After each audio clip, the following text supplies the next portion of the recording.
Grandpa, look at this. It's so custom. It's so beautiful. Have you ever seen anything Yeah. like it? Look at, you can touch it, you can You feel it. touch Look at it. like yeah.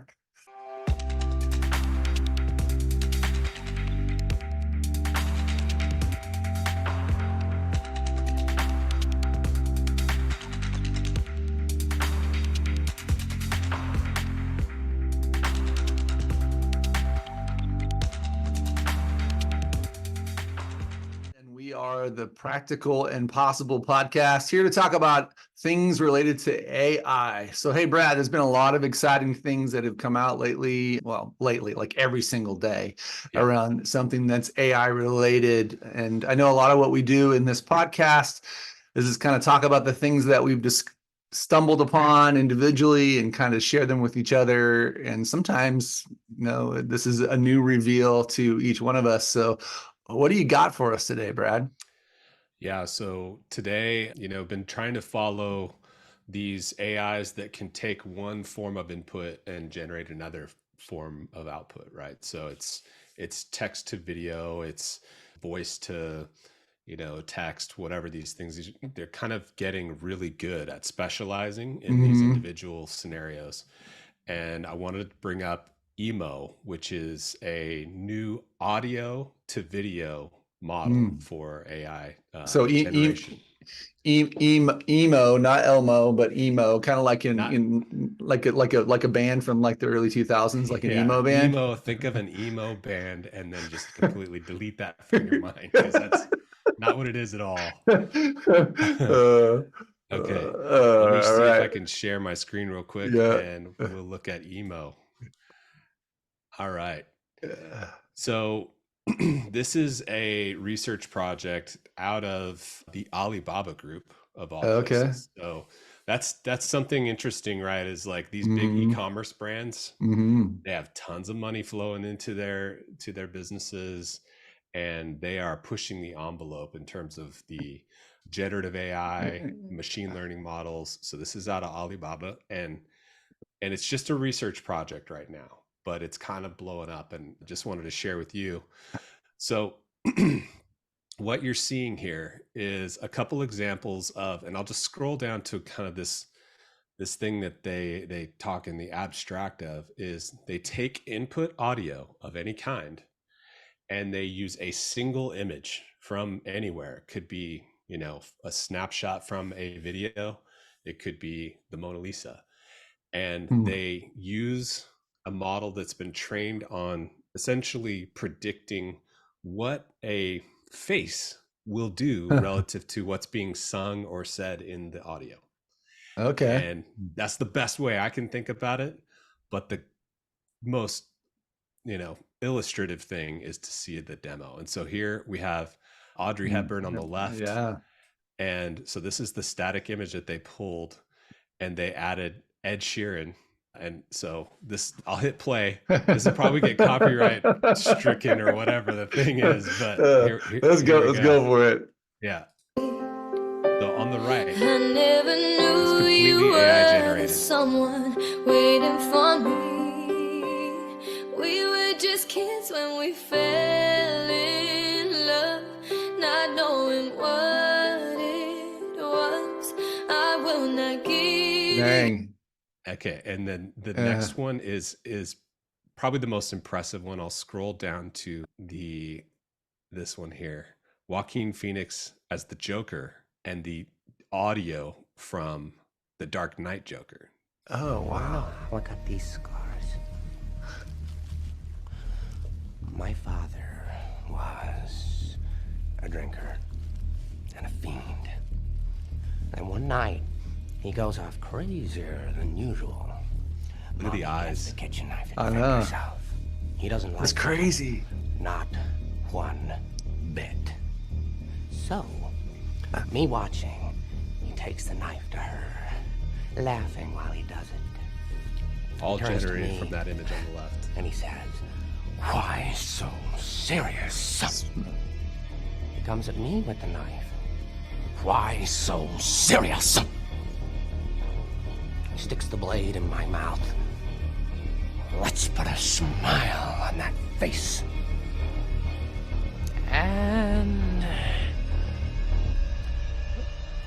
Why so serious? That's crazy. It's funny because the very first demo you showed, you could just, the audio was great, but you could just see the mouth wasn't really tracking. But that one, because I think because of the makeup Yep. and the way it's faced straight on, it looked way like if you did not know that voice didn't align with that character, if you weren't familiar, you wouldn't know. Like Yeah. that's how You wouldn't. that's how good that was. And look at this example of Mona Lisa, and of course, the first thing that comes to mind for me anyway, as a Harry Potter geek, right, is Uh-huh. the scene in Harry Potter where the paintings actually come alive and speak. Right. Right. And here it is being done automatically for you. And if nothing else, like this, the creative process around imagining going from a still image to a potential scene, like this is going to revolutionize and kind of fully disrupt film, and in That's my nuts, opinion, man. That's many just, opinions. yeah, yeah. No, I agree. It's definitely going to change the way we approach creative things. Now That's just the technology behind this is like, very advanced. It's right. convolutional networks. It's all these things that, are driving a lot of the innovation on all these other models. But again, these researchers are getting really smart about, they don't just come out with a 16-page document anymore that's Yeah. got the research 2-column archive thing. It's like, okay, first we're going to put the GitHub up so that everybody can look at the code, then we're going to develop a single landing page, and we're going to do a demo, and then we're going to write the research. And yeah, pretty mind-blowing. And I think this is still settling, and everybody's kind of trying to understand.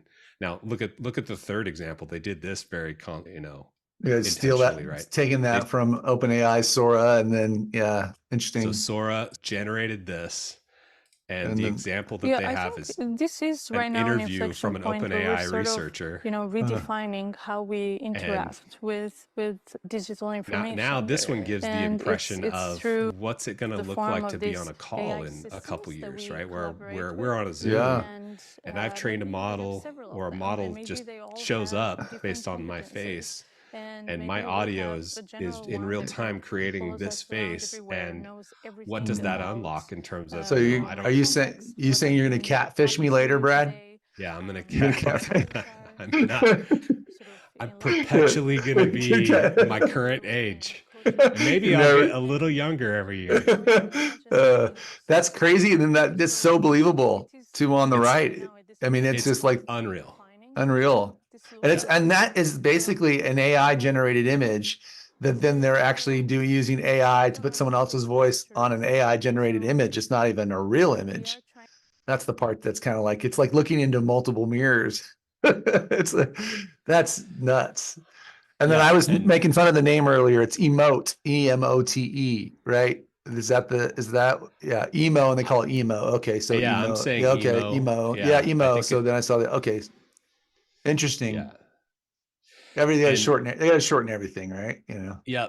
And so of course, I think all of this stuff leads to the in my opinion, in my household anyway, the kids are the first ones to see these things. And so first it was like Snapchat filters.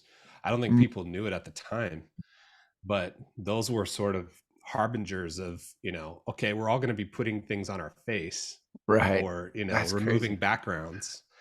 And I didn't really think of it at the time. I was like, oh, that's funny. You can look younger in Snapchat. It's like, that's just the, Yeah. the tip of the, Yeah, that was just the beginning of all of it.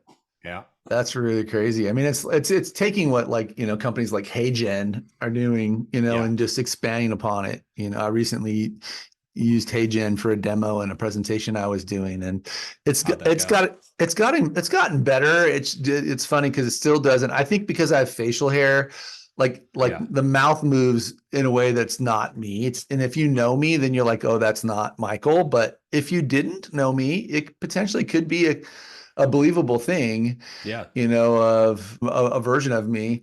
I did a version in English, and then you know, I get the response, people respond from it, and they're like crazy because the video quality is very good, you know. And then, well, while we're talking about the subject matter, why don't I just bring it up and we can run it and you can tell me what you think. HeyGen do the audio as well?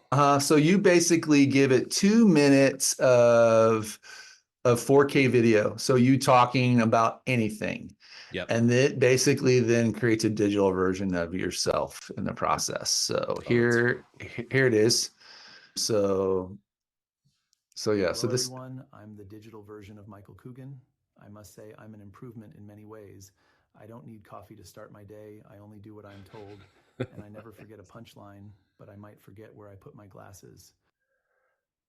You know, so, and I just wrote a script. So I didn't actually record that audio. I just basically, you know, recorded other audio. I was just talking to the camera and and then I typed in that script. So that's a script I actually typed. And their tool gives you the ability to kind of create some spacing a little bit so it doesn't feel like it's so run on. So yeah, it was really interesting. I mean, I think there's lots of cool implications with this. In fact, I'll share one more with you, which is the same experiment I did, but around. So this is. Hola a todos. Soy la versión digital de Michael Coogan. Debo decir que soy una mejora en muchos sentidos. Oh yeah, that's No great. necesito café para empezar el día. Yeah. Solo hago lo que me dicen y nunca olvido un So remate. for me, it's an interesting example of how very little these services are differentiated, because, you know, HeyGen and this new Emo example, I mean, why would I go through the pain of training, like recording myself in 4K and having the background and everything else, when I can just take the best photo I have of myself and just Emo will just generate it based on audio, and then the audio could of course be generated from a script that's trained on my voice, and just like they're just, you know, you've got 11 labs, you know, like basically does what's really good with the audio stuff. And like, yeah, I mean, and eventually I think we're going to get beyond, you know, just the talking head thing where like it's going to have mannerisms, and, you know, it's like this is going to be an AI thing, and you know.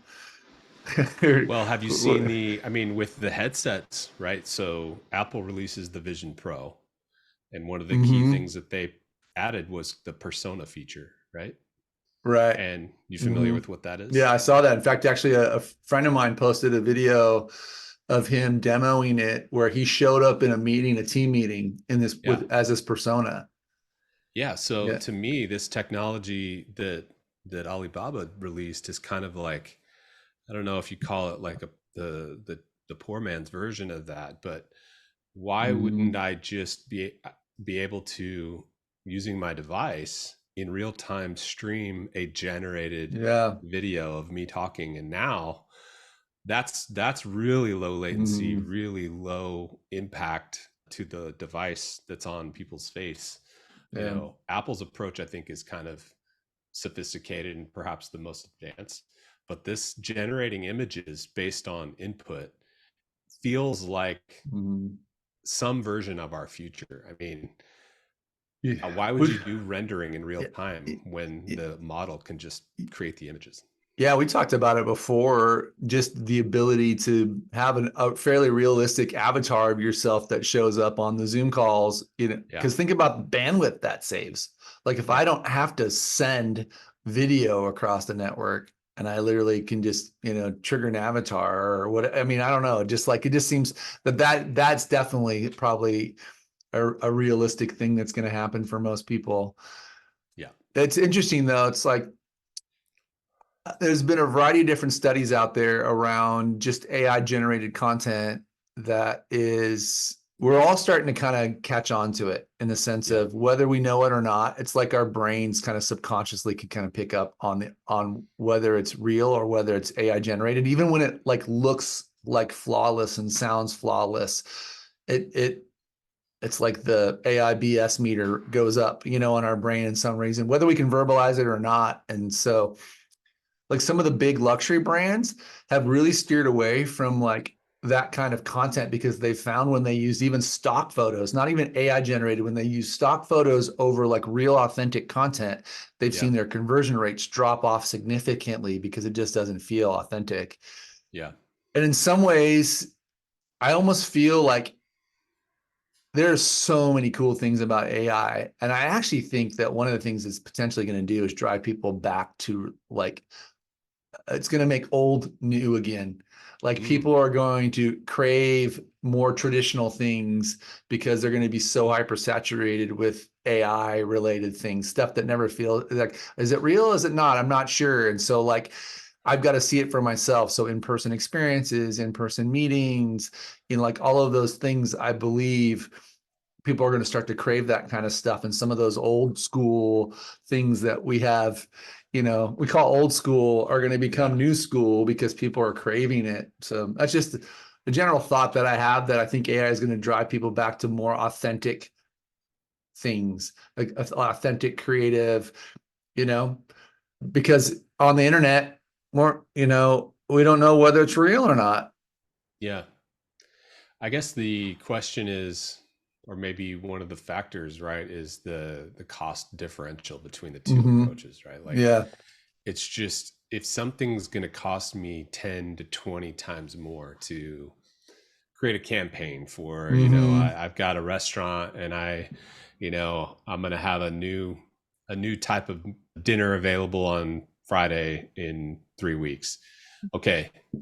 I'm going to sit down. I'm going to promote my new dinner. What do I do? Right. And so fast forward 5 years and you've got, some model that's trained on your restaurant's menu and your style and your aesthetic and your voice and your face. I feel like it's going to be really challenging for that person to want to sit down and hire a team to come out, pull a camera out, get the script handwritten, have the voices. Like, if it's cost effective, but also way more effective, like you're saying, like more actually the efficacy is there. I agree with you, but I don't think we've really squeezed the sponge of what AI is going to be. No, I mean, there's cost savings. Yeah, there's a lot more sponge squeezing going on for sure. And ultimately, we all are sheep and we follow the bandwagon where everybody's going, right, in a marketplace, or all the trends, and it's all about chasing dollars for the most part. So it's like, as long as it's the affordable thing to do and it actually converts at some shape or form. Yeah. I think that I think Minority Report is a very real thing for us in the future of what that looks like and how we, experience media and content and all that kind of stuff. And then it's going to, I think, I just feel like they'll open up the opportunities for like niche things. It's kind of like you see it now, like there's such a resurgence of buying vinyl and, going back to some just more kind of traditional things. I think there's definitely going to still be a market for that, where people want it. But all of it's super fascinating. And I keep expecting at some point it's going to kind of flatten out a little bit, the plateau, but with the new video stuff that keeps coming out, it's pretty crazy. Pretty crazy. Our grandkids are going to get something in the mail that's like, a big collection of advertisements, and it's going to be called a phone book, and they're going to hold it up and be like, Grandpa, look at this. It's so custom. It's so beautiful. Have you ever seen anything like it? Look at, you can touch it. You can feel it. Look at like, you can call these numbers. Yeah. Well, that's awesome. Well, hey, thanks for sharing that. That's super, that stuff's super fascinating, and it was cool to see it. And I made a couple of notes to just kind of check on it myself and kind of follow up on where they go with the tech. Awesome. Yeah. Hey, this is the Practical and Possible podcast. We would love to hear your thoughts on these things that we discuss. Send us a message, leave a comment, share this, follow us. Tell people about us if you like what we're talking about. And if you don't like what we're talking about, just forget you ever saw us. We're having fun, so we hope you're having fun too. So I'm Michael. That's Brad. We will chat with you soon.